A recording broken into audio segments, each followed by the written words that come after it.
നില വെക്കാനുള്ള ഫൗണ്ടേഷൻ എല്ലാം കഴിഞ്ഞ് കിടക്കണ 3 നില വെക്കാനുള്ള 3 സെൻറ്റ് സ്ഥലത്തിൻ്റെ അകത്താണ് ഈ വീട് എനിക്ക് കിട്ടിയേക്കണത്. അതിന് എൻ്റെ തിരുക്കുമാരനോടും അമ്മയോടും എല്ലാവരോടും എനിക്ക് ഒരുപാട് നന്ദിയുള്ള കാര്യങ്ങൾ അമ്മ മാതാവ് എനിക്ക് നൽകി. അതിന് നന്ദി പറയാനാണ് ഞാൻ വന്നിരിക്കുന്നത്. ഞാൻ 2018 ഇവിടെ ഉടമ്പടി എടുത്താണ്. 2018 ഉടമ്പടി എടുത്തിട്ട് ഞാൻ ഒന്നും കാര്യമായിട്ടൊന്നും ചെയ്യൂലായിരുന്നു. വെറുതെ പ്രാർത്ഥന മാത്രം ചൊല്ലുമായിരുന്നു, ബാക്കിയൊന്നും ഞാൻ ചെയ്യില്ലായിരുന്നു. 2019 വരെ ആ ഉടമ്പടി. പിന്നെ കൊറോണയൊക്കെ വന്നപ്പോൾ ആ ഉടമ്പടിയൊക്കെ എൻ്റെ കയ്യിൽ നിന്ന് പോയി.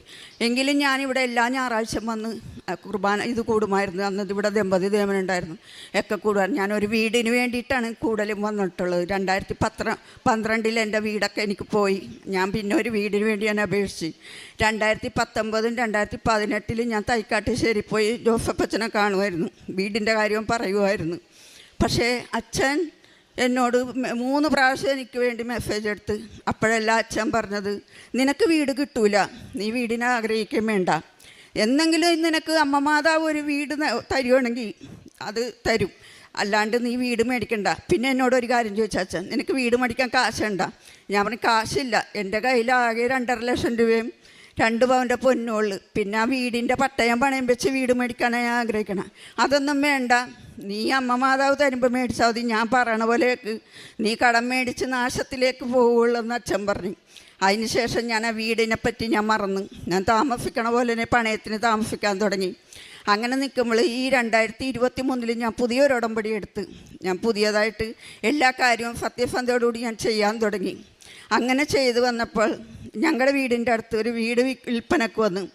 ആ വീട് എൻ്റെ അടുത്താണ് ആദ്യം വന്ന് പറഞ്ഞത്, ഈ വീട് വിൽക്കാൻ വേണം, നിനക്ക് വേണമെങ്കിൽ ഇടുമെന്ന് പറഞ്ഞു. ഞാൻ പറഞ്ഞു, എൻ്റെ കയ്യിൽ കാശില്ല. അവർ 22 ലക്ഷമൊക്കെയാണ് പറഞ്ഞത്, അത്ര ഒന്നുമില്ല. അപ്പം ഞാൻ അച്ഛൻ പറഞ്ഞ കാര്യം ഓർത്ത്, നീ വീട് കടം മേടിച്ച് വീട് മേടിക്കരുതെന്ന്. ഞാൻ പറഞ്ഞു, എനിക്ക് അത്ര ഒന്നുമില്ല, എൻ്റെ കയ്യിൽ കാശില്ലെന്ന് പറഞ്ഞു.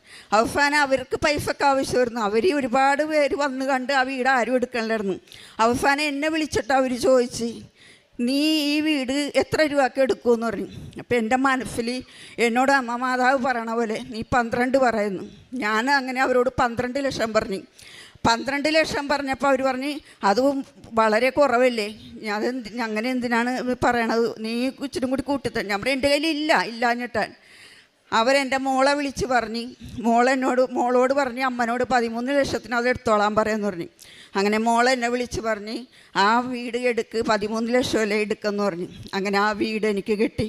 ആ വീട് എനിക്ക് തന്നവർ ഞാൻ ടോക്കൺ അഡ്വാൻസ് 5 ലക്ഷം കൊടുത്ത് വീടിന് കരാർ എഴുതി. പക്ഷേ അതിന് ശേഷം ആ വീടെടുക്കാൻ ഒരുപാട് പേര് ചെന്നു, 22 ലക്ഷം തരാം, 18 ലക്ഷം തരാം, 13 ലക്ഷം തരാം എന്നൊക്കെ പറഞ്ഞ് കുറേ പേര് അങ്ങാടി ചെല്ലാൻ തുടങ്ങി.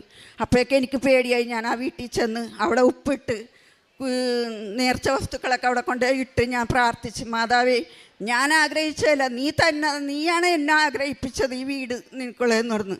അത് കാരണം കൊണ്ട് ഞാൻ അതിന് ഇതാക്കിയതാണ്. അതുകൊണ്ടിട്ട് ടോക്കൺ എന്നോട് പറഞ്ഞ്, ടോക്കൺ തന്ന 5 ലക്ഷത്തിൽ ഞാൻ 6 ലക്ഷം തരാം, ഇതിൽ നിന്ന് ഒഴിവാക്കി തന്നോ. ഞാൻ പറഞ്ഞു, പറ്റൂല, എനിക്ക് ഇതിൽ നിന്നൊരു മാറ്റമില്ല എന്ന് പറഞ്ഞു. അങ്ങനെ ഞാൻ പ്രാർത്ഥിച്ച്. അതിനുശേഷം എനിക്ക് ഒത്തിരി തടസ്സങ്ങളായിരുന്നു.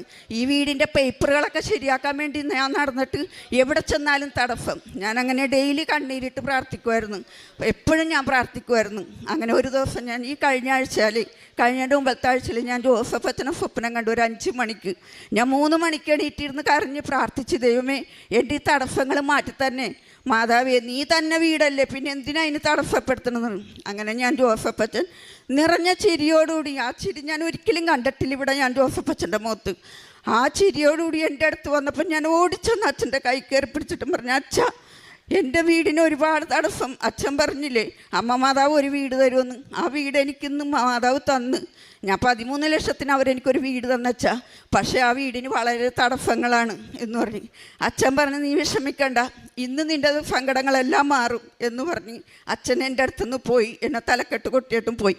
അതിനുശേഷം ഒരു 2 മണിയായപ്പോൾ ഞാൻ കൊടുത്ത പേപ്പറുകളെല്ലാം റെഡിയായെന്നും പറഞ്ഞ് എല്ലാവരും എന്നെ വിളിക്കാം, വക്കീൽ വിളിച്ച് എല്ലാ പേപ്പറും റെഡിയായി, ഇന്ന് തന്നെ നമുക്ക് കരാർ എഴുതാം, എഴുതാം, ഇനി നീ ഇതിൽ തടസ്സങ്ങളൊക്കെ മാറിയെന്ന് പറഞ്ഞ്.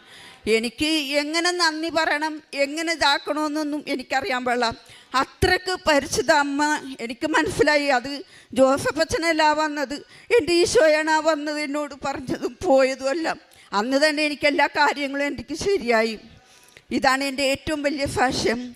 ഇപ്പം ആ വീടിൽ നിന്ന് എൻ്റെ 42 ലക്ഷം രൂപയുള്ള വീടാണത്. ആ വീട് എനിക്ക് വെറും 13 ലക്ഷത്തിനാണ് അമ്മ എനിക്ക് വാങ്ങിച്ചു തന്നത്.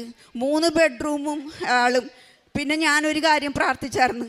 ഞാൻ ഈ കഴിഞ്ഞ പ്രാവശ്യം പുതുക്കാൻ വന്നപ്പോൾ ചുമ്മാ വെച്ചതാണ് ഞാൻ, അമ്മേ ഞാൻ ചെറിയ വീട് ആഗ്രഹിച്ചിട്ട് നീ എനിക്ക് തന്നില്ല, അപ്പം ഞാനൊരു വലിയ വീടിന് വെക്കാൻ വേണേ. ഞാനിങ്ങനെ പറഞ്ഞു, എനിക്ക് 2 നില വീടും ഒരു കടയുടെ കൂടി എനിക്ക് തന്നുമെന്ന് പറഞ്ഞു.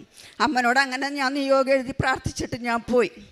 എനിക്കിപ്പോൾ കിട്ടിയേക്കണ വീട് 3 നിലയുള്ള വീട് വെക്കാനാണ്. ഒറ്റ നിലയാണ് ഇപ്പോൾ ഉള്ളത്.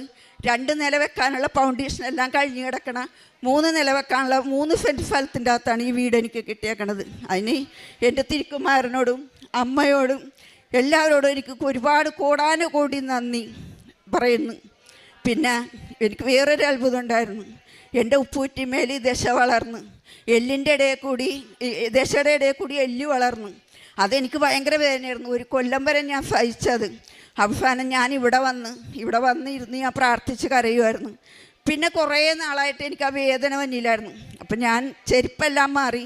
ഡോക്ടർ എന്നോട് പറഞ്ഞ് ചെരുപ്പൊന്നും അനാവശ്യോടെ ഇടാൻ പാടില്ല, ഞങ്ങളെഴുതി തന്നെ ചെരുപ്പ് ഇടാമുള്ളെന്ന്. അങ്ങനെ ഞാൻ എൻ്റെ വേദനയൊക്കെ മാറിയപ്പോൾ ഞാൻ അമ്മനോട് പ്രാർത്ഥിച്ചമ്മേ, എനിക്ക് എൻ്റെ അസുഖം മാറിയെങ്കിൽ എനിക്കത് മാറാനുള്ള ഒരു അനുഗ്രഹം അമ്മ തന്നെ, അതെന്നെ വെളിപ്പെടുത്തണം എന്ന് പറഞ്ഞു. ഒരു ദിവസം ഞാനിവിടെ പുതിയ ചെരുപ്പിട്ടുണ്ടാണ് വന്നത്. ഞാൻ ഇവിടെയാണ് ആ ചെരുപ്പ് ഇട്ടേച്ചത്. ഞാൻ പോണ സമയത്ത് ആ ചെരുപ്പ് കാണാനില്ല. ഇവിടെ കാണാണ്ടായി. ഞാനിവിടെ മൊത്തം അന്വേഷിച്ച്, ഞാനിവിടുന്ന് പോയില്ല. ഞാൻ എല്ലാവരും പോയതിന് ശേഷമാണ് പോയത്. അപ്പോഴൊക്കെ ഇവിടെ ആരുമില്ല, 10-20 പേരേ ഉള്ളൂ ബാക്കി.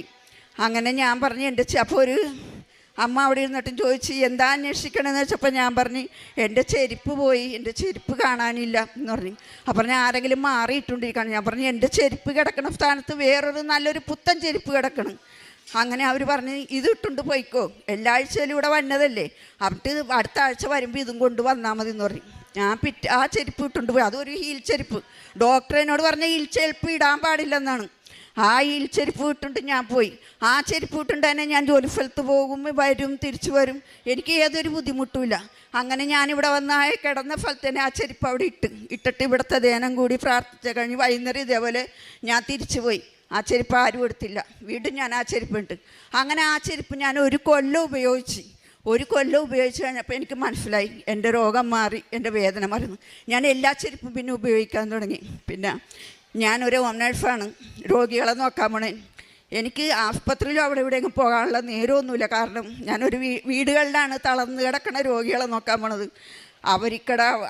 അവരിക്കടെ കാരുണ്യം കൊണ്ടാണ് ഞാനിവിടേക്ക് ഇത് പുതുക്കാനും എടുക്കാനൊക്കെ വന്നത്. അപ്പം ഞാൻ എന്നാലും ഞാൻ പ്രേക്ഷിത പണി, ഞാൻ ഉടമ്പടി കാരുണ്യ പ്രവൃത്തിയൊക്കെ ചെയ്യുമായിരുന്നു. പത്രം കൊടുക്കുമായിരുന്നു, എല്ലാവർക്കും കൊണ്ടേ പത്രം കൊടുക്കും. പിന്നെ അനാഥാലയങ്ങളിൽ ഞങ്ങളുടെ അടുത്തൊരു അനാഥാലയമുണ്ട്. ആരോരും ഇല്ലാത്ത മക്കളാണ്. അവർക്ക് അവിടെ കൊണ്ട് അരിയൊക്കെ അരിച്ചാക്കൊക്കെ ഇട്ട് കൊടുക്കാറുണ്ട്. പിന്നെ ഞാൻ രോഗികൾക്ക്, ക്യാൻസർ രോഗികൾക്ക് മരുന്നിനൊക്കെ പൈസ കൊടുക്കാറുണ്ട്. അങ്ങനെ ഒത്തിരി എൻ്റെ മക്കൾക്കായിട്ട്, എനിക്കായിട്ടും ഞങ്ങളുടെ കുടുംബത്തിനായിട്ടും ഒരുപാട് അനുഗ്രഹം എൻ്റെ അമ്മ മാതാവ് എനിക്ക് തന്നിട്ടുണ്ട്. ഞാൻ എന്ത് ചോദിക്കുന്നു അത് തന്ന്. എൻ്റെ ഏറ്റവും വലിയൊരു ആഗ്രഹമായിരുന്നു എൻ്റെ ഭവനം. അതെനിക്കത് ഒരുക്കി തന്ന എൻ്റെ പൊന്നു മാതാവിനും എൻ്റെ ഈശോനും കോടാനുകോടി നന്ദി. ഒരിക്കൽ ഒരച്ഛനോട് ഞാൻ കുമ്പസാരിച്ചപ്പോൾ ഞാൻ പറഞ്ഞു, അച്ഛാ എനിക്ക് ശത്രുക്കളോട് പൊറുക്കാൻ പറ്റണില്ല, അതുകൊണ്ടിട്ട് എന്ത് ചെയ്യണം, ഞാൻ എന്നും അമ്മ മാതാവിനെ വിളിച്ച് പ്രാർത്ഥിക്കുമെന്ന് പറഞ്ഞു. അപ്പോൾ അച്ഛൻ ഉറങ്ങണേണ്. ആ അച്ഛൻ നിന്ന്, ആ അച്ഛൻ ഒന്നും മിണ്ടണില്ല. ഞാൻ പെട്ടെന്ന് അച്ഛനായിട്ട് നോക്കിയപ്പോൾ അച്ഛൻ ഉറങ്ങണം. എൻ്റെ പുറയിൽ നിന്നൊരു ശബ്ദം, നീ അത് എന്നോടാ ചോദിക്കേണ്ടതെന്ന്. അത് കാരണം കൊണ്ട് ഇപ്പം ഞാൻ എല്ലാ കാര്യവും ഞാൻ പറയും, നീയല്ലേ പറഞ്ഞ എന്നോട് ചോദിക്കണം, അതുകൊണ്ടിട്ട് ഞാനിപ്പോൾ നിന്നോട് തന്നെയാണ് ചോദിക്കണത്. എൻ്റെ ആവശ്യങ്ങളൊക്കെ എനിക്ക് സാധിച്ചു തന്നെ ഒന്നും. ഇതൊക്കെയാണ് എൻ്റെ ഉടമ്പടി എൻ്റെ ജീവിതത്തിൽ എനിക്ക് നൽകി തന്ന എല്ലാ അനുഗ്രഹങ്ങൾക്കും കോടാനുകൂടി, എൻ്റെ വീടിനും കോടാനുകൂടി. ഞാൻ എന്ന് എൻ്റെ മരണം വരെ എനിക്ക് ഇത്തിരി ശ്വാസം ഉണ്ടെങ്കിൽ ഞാൻ ഈ ഉടമ്പടിയിൽ തന്നെ ഇരിക്കും എൻ്റെ മരണം വരെ. ഇതാണ് എൻ്റെ സാക്ഷ്യം. സുഭാഷിതങ്ങൾ 16-ാം അധ്യായത്തിൽ മനുഷ്യൻ പദ്ധതികൾ വിഭാവനം ചെയ്യുന്നു. അന്തിമമായ തീരുമാനം കർത്താവിൻ്റേതത്രേ. നിന്റെ പ്രയത്നം കർത്താവിൽ അർപ്പിക്കുക, നിന്റെ പദ്ധതികൾ ഫലമണിയും. ഇവിടെ എൽസി എന്ന ഈ മകള് തനിക്ക് ഉടമ്പടി ജീവിതത്തിലേക്ക് വന്നത് മുതൽ ദൈവത്തിൽ നിന്ന് കിട്ടുന്ന കൃപകൾ എങ്ങനെയാണ് പരിശുദ്ധ അമ്മയുടെ മാധ്യസ്ഥം തനിക്ക് കൂട്ടും തുണയുമാകുന്നത്, അതാണ് ഈ മകളിവിടെ പങ്കുവയ്ക്കുമ്പോൾ നമുക്ക് മനസ്സിലാകുന്നത്. തനിക്ക് തൻ്റെ ഭവനം, ആ ഭവനത്തിൻ്റെ അവസ്ഥകൾ അതെങ്ങനെ ഈ മകൾക്ക് ലഭിക്കുന്നു, അത് എത്ര ലക്ഷത്തിനാണ് ഇന്ന് പറയുന്നത്, പക്ഷേ തനിക്ക് എത്ര ലക്ഷത്തിന് ലഭിച്ചു, ഇതൊക്കെ നാം ഇവിടെ കേട്ടു. ഇവിടെ ഈ മകള് ഒരു കാര്യം പറയുന്നുണ്ട്. ബഹുമാനപ്പെട്ട BP ജോസഫ് അച്ഛനെ സ്വപ്നം കണ്ടതും അച്ഛനെ ആദ്യമേ വന്ന് കാണുന്നതും അച്ഛൻ പറയുന്ന കാര്യങ്ങളും പിന്നീട് സ്വപ്നത്തിലുണ്ടായ ഓരോ കാര്യങ്ങളുമൊക്കെ ഇവിടെ പറഞ്ഞു. ഇവിടെ നാം കേൾക്കുമ്പോൾ ഇന്ന് അമ്മ പ്രത്യക്ഷപ്പെട്ടതിൻ്റെ 20ാമത്തെ വർഷത്തിലേക്ക് കൃപാസനം കടന്നിരിക്കുമ്പോൾ ഇത് പെട്ടെന്നുണ്ടായ, അതായത് നാം നോക്കി നിൽക്കെ ഉണ്ടാകുന്ന ഒരു വളർച്ച തന്നെ എന്ന് വേണമെങ്കിൽ പറയാം. എന്നാൽ ഇതിൻ്റെ പുറകിൽ എത്രയോ രാത്രികളുടെ, അതായത് ബഹുമാനപ്പെട്ട BP ജോസഫ് അച്ഛൻ്റെ തന്നെ തെദേവും എന്ന പുസ്തകത്തിലൂടെ കടന്നു പോകുമ്പോൾ നമുക്ക് കാണുവാൻ കഴിയും അച്ഛൻ്റെ ജീവചരിത്രവും അത് കൃപാസനത്തിൽ പരിശുദ്ധ അമ്മയുമായിട്ട് എങ്ങനെ ബന്ധപ്പെട്ട് നിൽക്കുന്നു. ആദ്യമേ കൃപാസനം ഉണ്ടായില്ല, എന്നാൽ പരിശുദ്ധ അമ്മയോടുള്ള അച്ഛൻ്റെ സ്നേഹ ആദരവുകൾ അത് അച്ഛൻ എപ്പോൾ തുടങ്ങിയതാണെന്നും തൻ്റെ ജീവിതത്തിൽ ജപമാലയിലൂടെ എങ്ങനെയാണ് പരിശുദ്ധ അമ്മയുമായിട്ട് ഹൃദ്യമായ ഒരു ബന്ധം, അത് ഈശോയിലേക്കുള്ള ഒരു ചവിട്ടുപടിയായിട്ട് എങ്ങനെയാണ് അച്ഛന് മാറുന്നത്. കർത്താവിൻ്റെ മാലാഖ എന്ന പ്രാർത്ഥന, ആ പ്രാർത്ഥനയിലൂടെ 4 വയസ്സിൽ അച്ഛൻ തുടങ്ങിയ ഒരു ജീവിതമുണ്ട്. അതാണ് ഇന്ന് ഉടമ്പടി എടുത്ത ഓരോ മക്കൾക്കും അച്ഛൻ പറയുന്ന ഓരോ വാക്കുകളും അത് അങ്ങനെയാണ് ഈശോ അത് നമുക്ക് നന്മയാക്കി കൃപയാക്കി മാറ്റുന്നത്. ഈ മകളുടെ ജീവിതത്തിൽ തന്നോട് പറഞ്ഞത് ബഹുമാനപ്പെട്ട ജോസഫ് അച്ഛനല്ല, ഈശോയായിരുന്നു എന്ന് ഈ മകൾ പറയുമ്പോൾ ഇങ്ങനെ എത്രയോ മക്കൾക്കാണ് ഈശോ ഓരോ കാര്യങ്ങൾ നമ്മുടെ ജീവിതത്തിലേക്ക് കൃപകളായിട്ട് വർഷിക്കപ്പെടുന്നത് കൃപാസനം എന്ന ഈ ഒരു ആലയത്തിലൂടെ. ഇവിടെ ഇന്ന് ജപമാല മണികൾ തുടർച്ചയായിട്ട് ഉയരുന്ന ഈ ആലയത്തിൽ നാം ചവിട്ടിയെങ്കിൽ നാം നന്ദിയുള്ളവരാകണം. അതുമാത്രം മതി നമുക്ക് സ്വർഗത്തിലേക്ക് നോക്കി നമ്മുടെ ജീവിതം തുടരുവാനായിട്ട്. പിന്നീട് നമുക്ക് കിട്ടുന്നതെല്ലാം കൃപാസനത്തിൻ്റെ ആസ്തിയിൽ നിന്ന് മാത്രമാണ് നമുക്ക് ലഭിക്കുന്നത്. അതുകൊണ്ടാണ് 42 ലക്ഷത്തിൻ്റെ വീട് 13 ലക്ഷത്തിന് ഈ മകൾക്ക് കിട്ടുവാനുണ്ടായ കാരണം. പിന്നീട് തൻ്റെ രോഗസൗഖ്യങ്ങൾ, അതുപോലെ താൻ എന്തൊക്കെയാണ് കാരുണ്യ പ്രവർത്തനങ്ങൾ, പ്രേക്ഷിത പ്രവർത്തനമൊക്കെ ചെയ്യുന്നത്, അങ്ങനെ മനുഷ്യൻ പദ്ധതികൾ വിഭാവനം ചെയ്യുന്നു, അന്തിമമായ തീരുമാനം കർത്താവിൻ്റേതത്രേ എന്ന് തിരുവചനം ഉദ്ഘോഷിക്കുമ്പോൾ നമുക്കും നമ്മുടെ ജീവിതത്തിൽ ഇതൊക്കെ തന്നെയാണ് അനുഭവമായിട്ട് ഇന്നുള്ളത്. ഇതൊന്നും എക്സാജറേഷൻ അല്ല, എവിടെയോ നടന്ന കാര്യങ്ങളല്ല ഇന്ന് ഇവിടെ നാം ഇവിടെ കേട്ടുകൊണ്ടിരിക്കുന്നെങ്കിലും ഇവിടെ പറയുന്നത് ആ വ്യക്തികൾ തന്നെയാണ് വന്ന് പറയുന്നത്. അവരുടെ ജീവിതത്തിൽ അവരതൊരിക്കലും നിരസിക്കില്ല. അതുകൊണ്ടാണ് അവരിന്ന് ലോകത്തോട് മൊത്തം വിളിച്ചു പറയുന്നത്. അതിനുള്ള കൃപയുമായിട്ടാണ് ഇവിടെ കൃപാസനത്തിൽ വന്ന് ഉടമ്പടി എടുക്കുന്ന ഓരോ മക്കളും ജീവിക്കുന്നതും കടന്നു പോകുന്നതും.